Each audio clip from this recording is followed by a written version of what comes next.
Hemos visto un Pablo enfocado en el Señor constantemente en el primer capítulo de Filipenses, y ahora en el capítulo 2 Pablo va a enfocarnos en la importancia de si en primer lugar tenemos a Dios, en segundo lugar están los demás, y no yo principalmente, sino los demás. Y eso lo vamos a ver a través de este capítulo 2.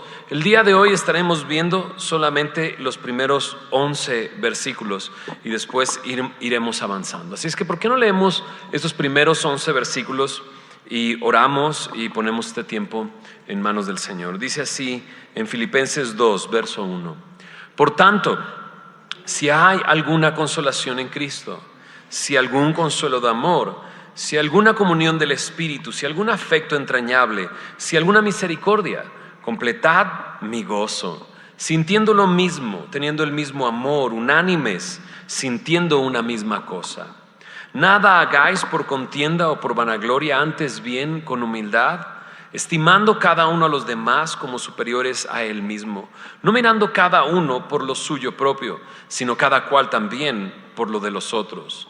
Haya pues en vosotros este sentir que hubo también en Cristo Jesús, el cual, siendo en forma de Dios, no estimó el ser igual a Dios como cosa que aferrarse, sino que se despojó a sí mismo, tomando forma de siervo, hecho semejante a los hombres, y estando en la condición de hombre, se humilló a sí mismo, haciéndose obediente hasta la muerte y muerte de cruz. Por lo cual Dios también le exaltó hasta lo sumo. Le dio un nombre que es sobre todo nombre, para que en el nombre de Jesús se doble toda rodilla de los que están en el cielo, en la tierra, en los cielos, en la tierra y debajo de la tierra, y toda lengua confiese que Jesucristo es el Señor, para gloria de Dios Padre. ¿Oramos? Señor, gracias por tu palabra, gracias por esta oportunidad que nos das de meditar en ella, Señor. Queremos pedirte que tú nos guíes, nos dirijas, Señor, que seas tú hablando en nuestros corazones, que seas tú tratando con nuestras vidas, Señor.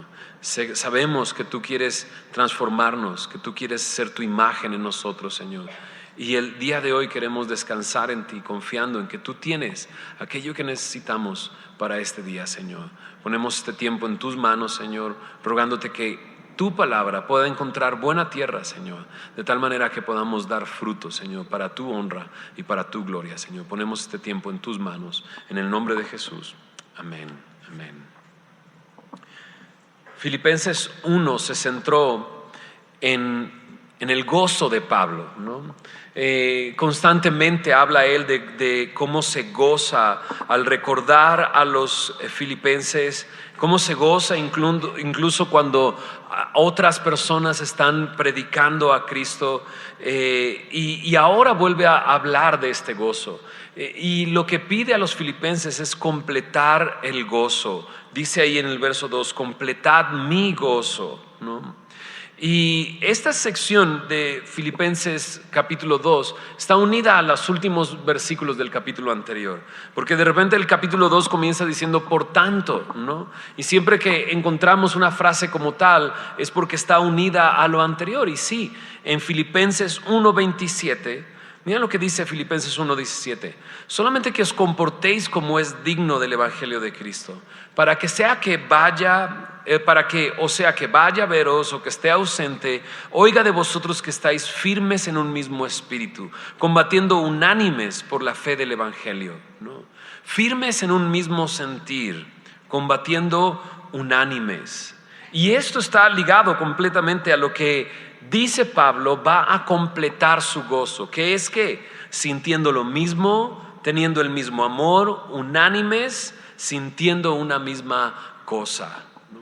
Entonces está hablando de lo mismo, un mismo sentir, una unidad dentro de la iglesia. La semana pasada vimos este final del capítulo 1 y podemos ver ahí que me está hablando de la oposición que hay del evangelio afuera de la iglesia, pero hay algo dentro de la iglesia que puede destruir la unidad, y en esto se va a enfocar en esta primera parte del capítulo 2, Por eso en el versículo 3 dice, nada hagas por contienda. Hay una actitud, nada hagas por vanagloria. Hay una actitud dentro del creyente, porque aquí está hablando a creyentes, que puede destruir la unidad dentro de la iglesia. Pero esta unidad es lo que Pablo estaba buscando. Ahora, quizás en Filipenses capítulo 4, versículo 2, esté la raíz del problema. Mira lo que dice en Filipenses 4, versículo 2. Dice ahí, ruego a Evodia y a Síntique que sean de un mismo sentir en el Señor. De repente menciona a estas dos mujeres, una mujer llamada Evodia y otra mujer llamada Síntique, que no nos dice más acerca de cuál era el asunto que tenían una con la otra, pero es muy especial que las mencione por nombre y les ruegue esto mismo que está pidiendo a toda la iglesia: sean de un mismo sentir en el Señor. Entonces, quizás habiendo un pleito entre ellas, esto se trasladó a la iglesia entera y era la necesidad de Pablo a llamarlos a la unidad, llamarlos a la unidad, a tener un mismo sentir, a pensar lo mismo, a sentir la misma cosa, ¿no? Sentir una misma cosa. Y sí, esta primera porción me va a hablar de unidad. Y no es que la iglesia tenga personas como robots, todos a la derecha, todos a la derecha, todos a la izquierda, todos a la izquierda, todos con corbata, todos con corbata, todas las mujeres con falda, todas con falda. No está diciendo eso, porque a veces confundimos la unidad con la uniformidad. Hay una gran diferencia entre unidad y uniformidad. Lo que Dios quiere es unidad entre nosotros, no precisamente uniformidad, ¿no? Que todos nos veamos igualitos o vistamos de la misma manera, sino que Dios respeta nuestra individualidad, pero como iglesia tiene que haber un mismo sentir. Como iglesia tiene que haber una unidad. Ahora, cuando vemos a aquellos que Jesús escogió como discípulos, a estos que en una porción del evangelio les llama los 12, o que también se les conoce como los apóstoles, nos damos cuenta que entre ellos había unidad, pero no precisamente uniformidad. Mira lo que dice en Marcos capítulo 3. En Marcos capítulo 3 aparece esta pequeña lista de 12 hombres que conformaron un círculo cercano al Señor. Tenían un mismo sentir, ¿cuál? Seguir a Cristo, estar con Él. Jesús los había llamado a estar cerca de Él, a acompañarle en su ministerio.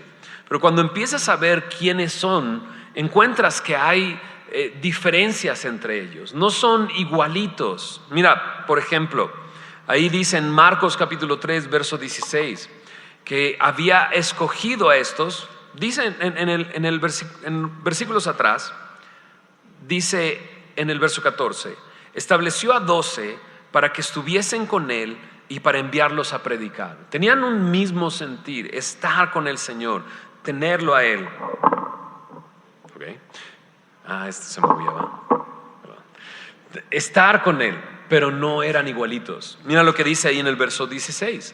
A Simón, a quien puso por sobrenombre Pedro. Simón es este hombre impulsivo, ¿no? Muchas veces resalta delante de todos los demás, pero más por ser impulsivo. Este Simón es aquel que negó al Señor en la noche que fue arrestado, antes de que cantara el gallo. Dice en el verso 17 también, a Jacobo, hijo de Zebedeo, y a Juan, hermano de Jacobo, a quienes apellidó Boanerges, esto es, hijos del trueno, ¿no? Entonces 2 hermanos estaban aquí. Pero también el siguiente, verso 18, es Andrés. Y Andrés es hermano de Simón. Y estos 4 son pescadores, pero poco tienen que ver con los demás. Dice que también llamó a Felipe, uno que muy emocionado comenzó a buscar a otros para avisarles que había encontrado al Mesías. Eso está en Juan capítulo 1. A Bartolomé, Mateo.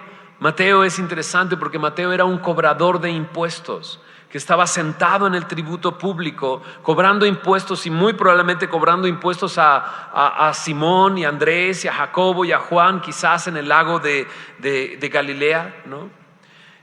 Una persona que podría considerarse traidor de Israel por estar cobrando impuestos para Roma, ¿no? Pero también estaba ahí Tomás, dice, algunos le apodan el incrédulo, ¿no? Jacobo, hijo de Alfeo, Tadeo, Simón el cananista. Y Simón el cananista habla de una persona que formaba parte de una sección de judíos que estaban fuertemente en contra de Roma, que se les llamaba los celotes, ¿no? Y ahí está también, por último, Judas Iscariote. Entonces los ves y dices, ¿qué tienen que ver todos ellos? Tienen una cosa que ver. Han sido llamados por el Señor para estar con Él.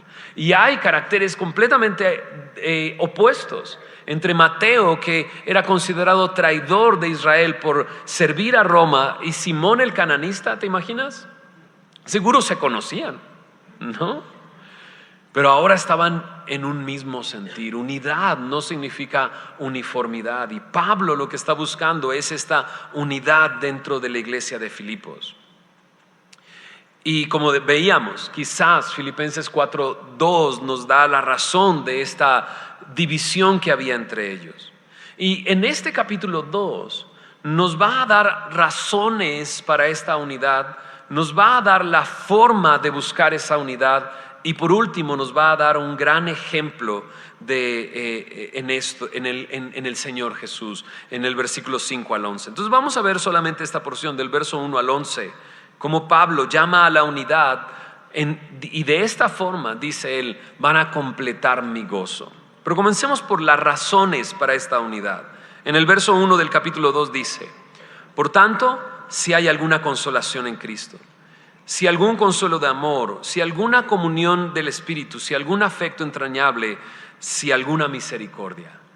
Y creo que esto engloba las razones para vivir en unidad. Todas estas cosas, pareciera que Pablo, al español, al ser traducido al español de esta manera, pareciera que está poniéndolo en duda. Bueno, si acaso hay consolación en Cristo, si acaso hay consuelo de amor. Pero en realidad la palabra sí aquí no es el sí de la duda, como parece cuando lo leemos, sino el sí de la afirmación. La traducción de esta palabra podría decirse puesto que, o ya que.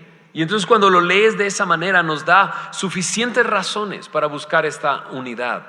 Ya que hay consolación en Cristo, ya que hay consuelo de amor, ya que hay comunión del Espíritu, ya que hay afecto entrañable, ya que hay misericordia.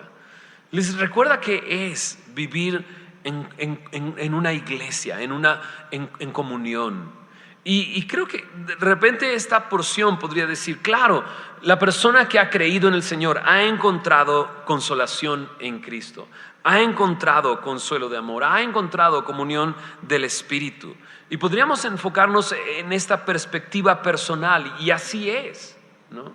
En 2 de Corintios, lo vimos hace algún tiempo, aquí, en 2 de Corintios capítulo 1, me habla en el versículo 3 de esto: bendito sea el Dios y Padre de nuestro Señor Jesucristo, Padre de misericordias y Dios de toda consolación. ¿Y quién de nosotros no ha recibido consuelo del Señor? Consolación en el Señor. Él es el Padre de Él es el Dios de toda consolación. Y cuando avanzamos en esta lista encontramos comunión del Espíritu. ¿Y quién de nosotros no ha encontrado eso en el Señor? Comunión en el Espíritu, comunión del Espíritu. Estamos unidos en esa comunión, ¿no? Pero cuando empezamos a verlo en esta perspectiva, podríamos enfocarnos también en la iglesia.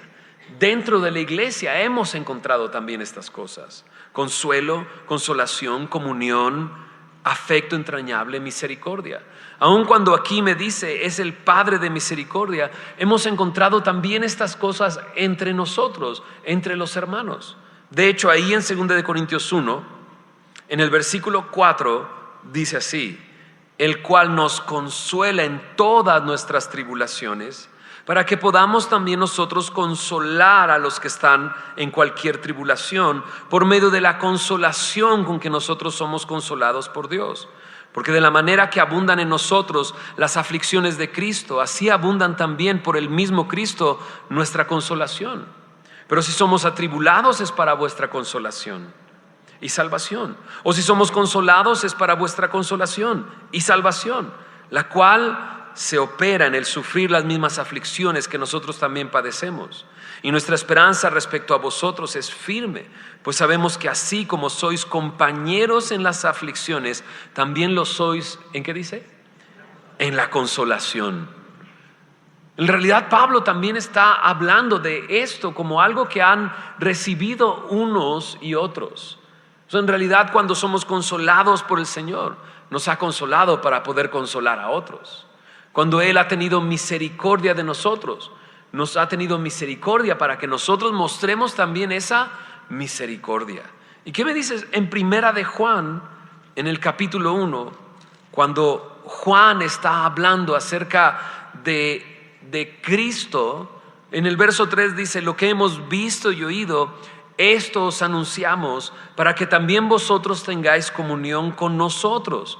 Y nuestra comunión verdaderamente es con el Padre y con su Hijo Jesucristo. Claro, nuestra comunión es con el Padre y con su Hijo Jesucristo. Pero cuando hemos sido llamados a la iglesia, a la unidad de la iglesia, hemos sido llamados a tener comunión entre nosotros. Por eso Juan dice: para que tengan comunión con nosotros. Pero en realidad nuestra comunión es con el Padre y con su Hijo Jesucristo. Entonces Pablo está llamando a la unidad porque ha habido todo esto entre ellos. Ha habido consuelo, ha habido consolación, hay comunión, hay misericordia, hay afecto entrañable. Y entonces al decir esto, Pablo dice en el verso 2: completad mi gozo, sintiendo lo mismo. Estamos en Filipenses capítulo 2, versículo 2. Teniendo el mismo sentir, unánimes, sintiendo una misma cosa. El llamado a la unidad. El llamado a la unidad, ¿no? En el versículo 2 ahí dice: sintiendo lo mismo, sintiendo una misma cosa.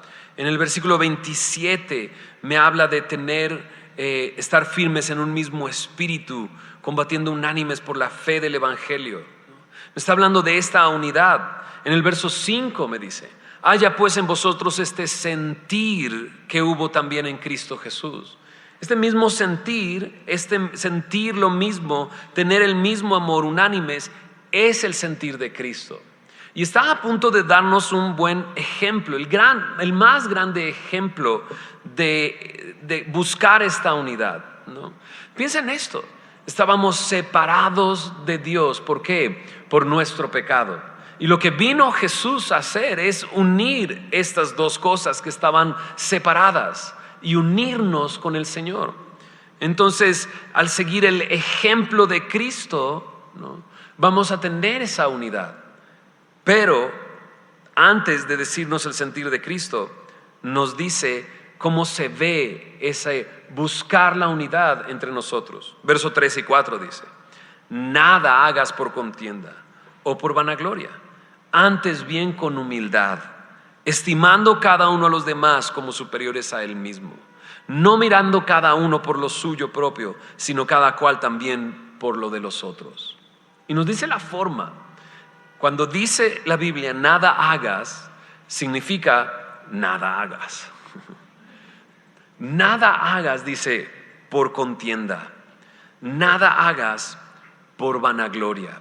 Dos cosas que pueden destruir la unidad: contiendas y vanagloria. La palabra vanagloria es esta gloria vana o vacía, buscar la gloria de los hombres. Jesús habló acerca de los fariseos, acerca de esto, diciéndoles: ustedes lo que buscan es la gloria de los hombres, no buscan la gloria de Dios, buscan la gloria de los hombres. Y mirando entre nosotros, ¿no?, podemos tener este espíritu de orgullo contrario a la humildad, en el que miramos a todos hacia abajo. Y otra cosa que destruye es esta contienda. ¿Sabes? Santiago habló acerca de esto, de pleitos, de contiendas. Acompáñame a Santiago capítulo 4. Santiago nos va a decir de dónde provienen las contiendas y los pleitos, pero nos va a llevar hasta el mismo punto donde Pablo nos está llevando. Nada hagas por contienda, y luego me dice, antes bien con humildad. Mira lo que dice en Santiago capítulo 4, en el versículo 1. ¿De dónde vienen las guerras y los pleitos entre vosotros? ¿No es de vuestras pasiones, las cuales combaten en vuestros miembros? Codicias y no tienes, matas y ardes de envidia, y no podéis alcanzar. Combates y luchas, pero no tienes lo que deseas, porque no pides. Pides y no recibes, porque pides mal, para gastar en vuestros deleites. ¿De dónde proviene la contienda? De estar enfocado en mí mismo, en mis pasiones, en mis deleites, ¿no? Ahí lo dice. ¿De dónde viene la contienda? De tus pasiones, ¿no? Y pides y no recibes porque pides mal, porque pides para gastar en tus deleites. Es este egoísmo que hay en el hombre, el que puede destruir la unidad dentro de la iglesia. Es más, en el verso 4 me dice así: oh almas adúlteras, ¿no sabes que la amistad del mundo es enemistad contra Dios? Cualquiera pues que quiera ser amigo del mundo se constituye enemigo de Dios. ¿O pensáis que la Escritura dice en vano, el Espíritu que Él ha hecho morar en nosotros nos anhela celosamente? ¿Sabes? Este pensamiento de egoísmo, esto de vivir para nuestras pasiones y para nuestros deleites, no es otra cosa sino amistad con el mundo. El mundo es lo que busca. El mundo busca su propia satisfacción. Y entonces Santiago nos dice en el verso 6, pero Él da mayor gracia. Por eso dice, Dios resiste a los soberbios y da gracia a los humildes. Someteos pues a Dios, resistid al diablo y huirá de vosotros. Acercaos a Dios y Él se acercará a vosotros. Pecadores, limpiad las manos, y vosotros los de doble ánimo, purificad vuestros corazones. Afligíos y lamentad y llorad, vuestra risa se convierte en lloro y vuestro gozo en tristeza. Humillaos delante del Señor y Él os exaltará. Pablo nos está diciendo prácticamente lo mismo en Filipenses capítulo 2, ¿no? Nada hagas por contienda o por vanagloria, antes bien con humildad. Interesante, ¿no? La humildad es algo muy interesante. Algunos dicen, el día que tú dices que ya la tienes es porque no la tienes. El día que dices, ya ves lo humilde que soy, es el momento en que no eres humilde, ¿no? Algunos dicen, humilde es alguien que no piensa en sí mismo, ¿no? Y así es, ¿no? O que piensa menos de sí mismo. Y algunos dicen, no es una persona que piensa menos en sí mismo, sino una persona que no piensa nada en sí mismo, ¿no? Y es muy extraño. Pareciera que todos traemos este mismo gen, ¿no?, que Adán tenía. ¿Recuerdas? ¿No? Adán estaba en el huerto del Edén, la serpiente viene, ¿no?, y tienta a Eva, ¿no?, y le habla de una cosa, ¿no?, con que Dios no te ha dejado comer de todos los árboles del huerto. Y la respuesta era sí, me dejó comer de todos los árboles, menos de ese árbol, ¿no? Pero de repente la serpiente llega la tentación de esta manera. No, es que si comes de ese árbol serás como, ¿te acuerdas? Dios, ¿no? ¿Te acuerdas que leímos acerca de estos, los discípulos de Jesús, y leímos sus nombres, ¿no? Me encanta porque Jesús ponía apodos a los discípulos, ¿no? A Simón le puso Pedro, ¿no? Pero a Jacobo y a Juan les puso hijos del trueno, ¿no? Ahora ese es un buen apodo, ¿te imaginas? Hijo del trueno, dices, yo quiero tener ese apodo. Boanerges, ¿no? Hijos del trueno. Pero no era por algo lindo.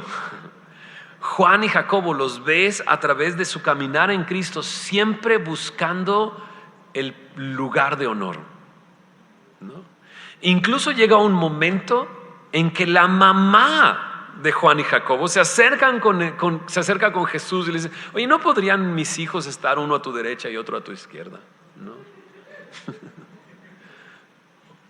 Pareciera que esta contienda que surge de nuestras pasiones, de nuestros deseos, esta vanagloria de sentirnos superiores está dentro de nosotros. Y veces como creyentes puede existir en nosotros este deseo, ¿no?, de tener el lugar más alto, ¿no? Pero Pablo nos dice: antes bien con humildad. Nada hagas por contienda o por vanagloria. Antes bien, dice, con humildad. Con humildad. Jesús le dijo a sus discípulos una y otra vez acerca de este tema. Bueno, ahí a Juan y Jacobo, cuando estaban todos discutiendo, ya se infectaron todos y todos estaban hablando de quién va a ser el primero. Y Jesús les dice, ¿no?, en el mundo, ¿no?, los gobernantes del mundo señorean sobre aquello que tienen abajo. O sea, son como señores, como dueños de las cosas. Pero dice: pero entre ustedes no va a ser así, sino que aquel que quiera ser el más grande tiene que ser el más pequeño. Tiene que servir a todos. Y esto es precisamente lo que está hablando Pablo, ¿no? Busca la unidad. De esa manera van a completar mi gozo. ¿Y de qué forma? Con humildad. Con humildad. La contienda y la vanagloria destruyen la unidad. Y Pablo les llama a la humildad. Y entonces, ¿cómo es esto? El final del verso 3 y el verso 4 nos dice: estimando cada uno a los demás como superiores a él mismo, no mirando cada uno por lo suyo propio, sino cada cual también por lo de los otros. ¿No? Estimando cada uno a los demás como superiores a él mismo. No mirando cada uno por lo suyo propio. Que lo que dijo Santiago es real. La amistad con el mundo es enemistad contra Dios, ¿no?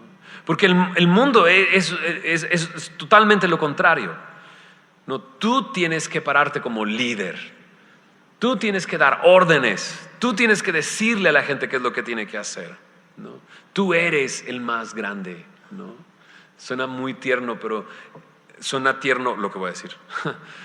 Hay videos en internet donde papás ponen a sus hijos frente al espejo y les dicen: repite esto, yo soy el mejor, yo soy no sé qué, yo soy no sé qué, ¿no? Es muy interesante. El mundo busca estar en los lugares más altos, ser superiores, nunca estar abajo, ¿no? Nunca estar abajo. Y el llamado de Pablo es eso: con humildad, ponte por debajo de todos y ten a todos los demás como superiores. Y luego dice: no mirando cada uno por lo suyo propio. Y lo que vemos en el mundo precisamente es lo contrario. Cada quien se rasca con sus uñas. Cada quien jala agua para su, ¿qué dice? Para su molino, ¿no? Y dentro de la iglesia no debe de ser así. Pablo está, una vez más lo digo, llamando a la unidad. Y la unidad es de esta forma, con humildad, estimando cada uno como superior a él mismo, no mirando cada uno por lo suyo, sino cada cual también por lo de los otros. La unidad va a llegar cuando nosotros empecemos a ver los intereses de nuestros hermanos mayores que nuestros propios intereses. La contienda viene por ver por lo mío, pero Pablo está llamando a ver por lo de los demás. Eso es lo que está buscando Pablo. Completen mi gozo, sientan lo mismo, tengan un mismo sentir. ¿Y cuál es ese sentir? Entonces Pablo nos habla acerca del ejemplo que nos da Cristo. Ahora, este no es el único ejemplo que aparece de humildad en este capítulo. Hay dos ejemplos más, el de Timoteo y el de Epafrodito al final del capítulo, y en medio el ejemplo de Pablo. Pero hoy nos vamos a enfocar en este gran ejemplo, porque sin duda Timoteo nos da un ejemplo de lo que es vivir no buscando lo suyo propio, sino lo de los otros, o buscando, como dice acerca de Timoteo, lo que es de Cristo. Y Epafrodito nos da un ejemplo, y eso nos trae como a decirnos: claro que puedes vivir de esa manera tú también, Porque Timoteo vivió de esa manera y Epafrodito vivió de esa manera. Pablo es Batman, ¿estamos de acuerdo? O sea, Pablo es Pablo, ¿no? Y es Batman. Y dices, bueno, él, no sé, ¿no? Pero sigue siendo igual que Timoteo y Epafrodito. Al final nos da estos dos ejemplos como diciéndonos, claro, puedes vivir de esa manera. Pero al principio nos da el gran ejemplo del Señor Jesús, que vivió de esta manera, estimándonos a nosotros como superiores, no mirando por lo suyo, sino por lo de los otros. ¿Cómo es esto? Verso 5 dice: haya pues en vosotros este sentir que hubo también en Cristo Jesús, el cual, dice, siendo en forma de Dios, no estimó el ser igual a Dios como cosa que aferrarse, sino que se despojó a sí mismo, tomando forma de siervo, hecho semejante a los hombres, y estando en la condición de hombre, dice, se humilló a sí mismo, haciéndose obediente hasta la muerte y muerte de cruz. Es uno de los pasajes más bellos de la Biblia ¿no? Algunos consideran que era una especie de himno que se cantaba en esa época, ¿no? Una especie de himno que se cantaba y pareciera esa estructura, ¿no? De hecho, hay canciones que se han escrito a partir de esto en nuestros tiempos, y canciones que repetimos así como 20,000 veces y que hemos escuchado en 20,000 versiones, ¿no? Dejaste el trono para, ¿te acuerdas? Mostrarnos la luz de tu trono a la cruz. Y te la sabes. Dice, algunos la están cantando en salsa y otros la están cantando en no sé qué. Tiene tantas versiones esa canción, ¿no? Pero está sacada precisamente de esto, ¿no? Y dices, no, pues mejor hubieran dejado la misma letra que está aquí, ¿no? Y algunos ven esta parte poética en el pasaje de una manera fenomenal. Nos habla de quién es Jesús, ¿no? Y qué es lo que vino a hacer por nosotros. Vino tomando forma de siervo y vino a hacer el sacrificio por nosotros. Son esas dos cosas que se ven en esta porción. Se humilló tomando forma de siervo y obedeció hasta la muerte y se convirtió en ese sacrificio por nosotros, ¿no? Mira lo que dice: siendo en forma de Dios, no estimó el ser igual a Dios como cosa que aferrarse. No hay lugar a dudas. Cuando Juan escribe su evangelio, nos habla de cómo el verbo era con Dios, el verbo era Dios, y luego más adelante nos dice todas las cosas por medio de él fueron hechas, y luego nos dice más adelante, y el verbo se hizo carne y habitó entre nosotros. Pareciera que esta es la versión de este himno de lo que Juan nos dijo. Jesús es Dios. Jesús es el creador de todas las cosas. Todas las cosas fueron creadas por Él, y no solamente por Él, sino todas las cosas fueron creadas para Él. Nada de lo que ha sido hecho fuera hecho sin Él. Él es la luz verdadera, la luz que vino a este mundo. Juan nos dice todo esto. Aquí nos lo dice de esta manera: siendo en forma de Dios, no estimó el ser igual a Dios como cosa a que aferrarse. ¿Y de qué manera lo hizo? Dice en el verso 7: se despojó a sí mismo, tomando forma de siervo, hecho semejante a los hombres. ¿Te acuerdas que hablábamos de lo contrario, ¿no? Adán, contiendas, deseos de ser como Dios, ¿no? Satanás, siendo una criatura, lo que le llevó a ser expulsado de la presencia de Dios no fue otra cosa sino de su deseo de ser Dios. Pero aquí tienes todo lo contrario. Él es Dios y se hizo criatura. Es alucinante el hecho de que Él haya tomado forma, hacerse semejante a los hombres, ser carne y hueso como nosotros. En estas últimas semanas hablamos mucho acerca de esto, de cómo Jesús vino a nacer en un lugar específico, en un tiempo específico, y cómo fue un bebé, ¿no?, que necesitaba todos los cuidados. Aquel que es Dios y es dueño de todo el universo vino a hacerse semejante a los hombres. Aquel que no tiene limitación de de lugar porque es el omnipresente. Vino a tomar forma de hombre limitado a su humanidad. Aquel que no lo limitaba el tiempo porque Él es el principio y el fin. Ahora está creciendo en un hogar, ¿no? Y van pasando los años, limitado al tiempo. Se hizo semejante a los hombres, pero con una intención. Mira lo que dice ahí: tomando forma de siervo. Si te das cuenta, esta palabra se repite: siendo en forma de Dios, tomando forma de siervo. No vino jugando el papel de siervo. No. Él se hizo siervo. Así como es Dios, así se hizo siervo y fue un siervo. En Marcos capítulo 10 lo dice claramente.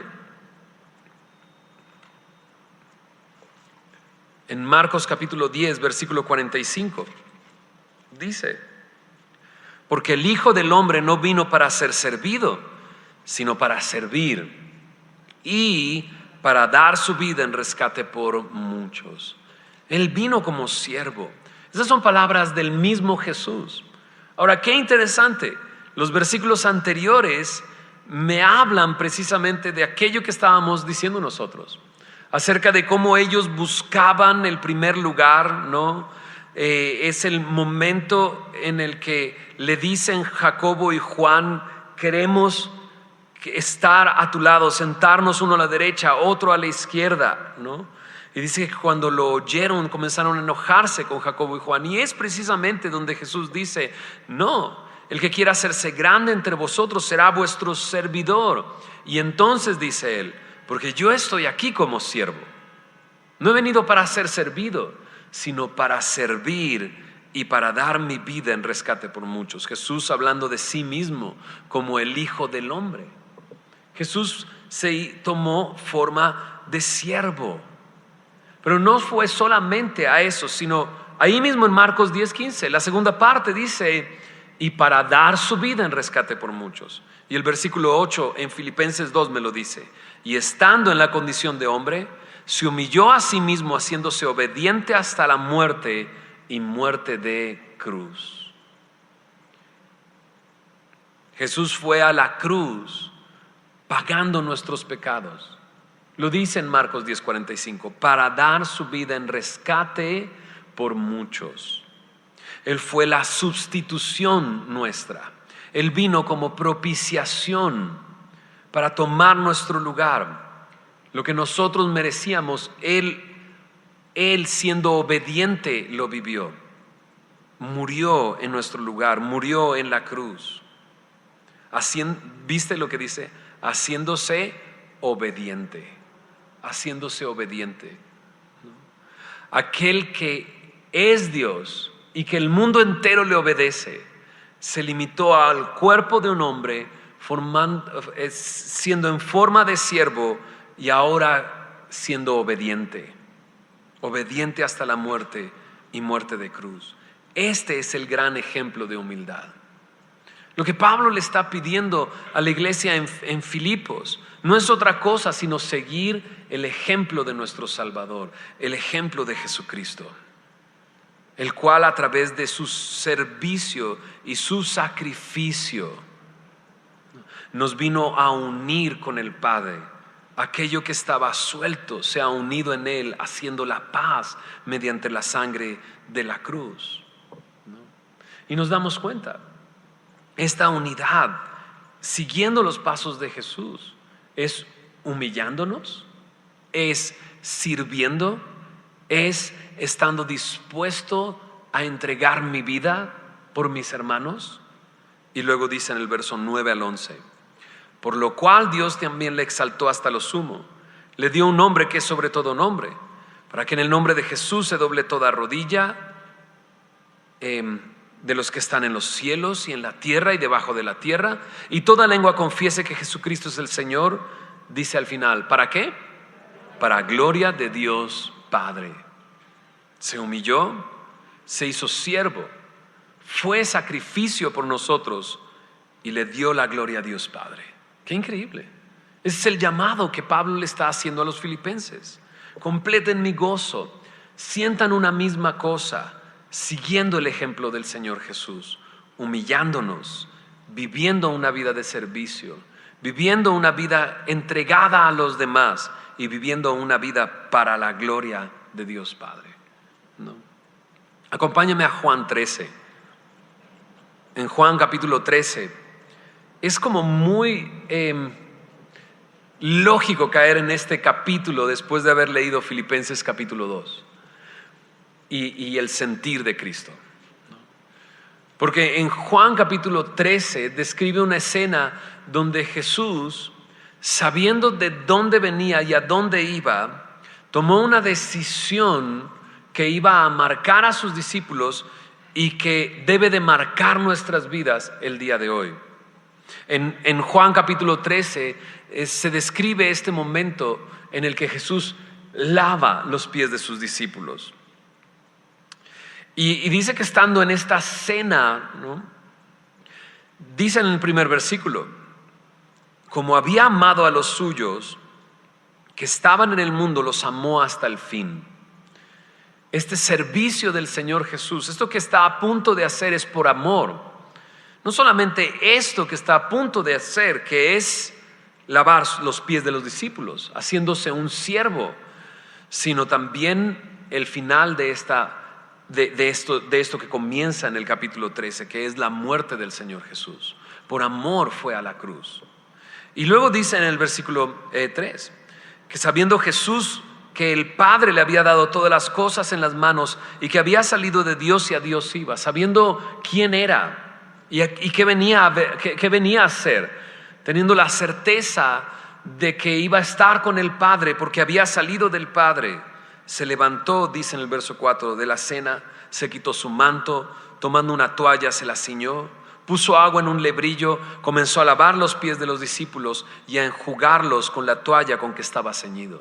Estaba despojándose. En la imagen es muy clara: se quitó su manto y tomó una toalla. Dejó su posición para tomar otra posición, la posición de un esclavo.